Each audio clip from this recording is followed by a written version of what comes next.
Опозицијата не прифаќа никакво одложување на предвремените парламентарни избори кои треба да се одржат на 12 април.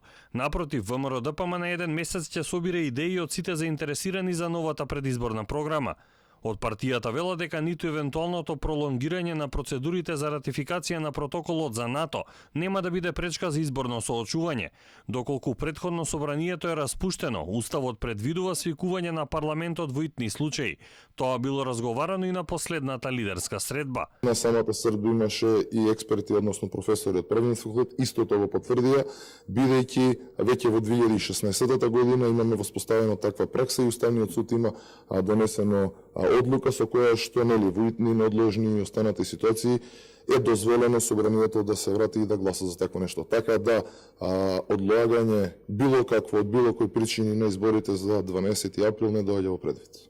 Со овој став Јанушев го негира тврдењето на Артан Грубио Дуј кој пред неколку дена изјави дека лидерите се договориле доколку процедурите за членство во НАТО не завршат до февруари, изборите да бидат одложени. Тоа се воно од Спања не до детюрохеми че ти штуим зедјата целата и да акордувам на такими не лидерви. По че се Спања нуке во тон дот антарсими на Македонија. Марвеше не кеми те лидерве, ме инсистимин тон че Македонија мунт шкон на зедје ветен па са антарсими на НАТО. Дека нема никакви процедурални пречки за одржување на изборите, денеска потврди и председателот на ДИК Дерковски. Ние како државна изборна комисија функционираме континуирано и подготвени сме за било каков договор на партиите да одговориме на нашиот позив.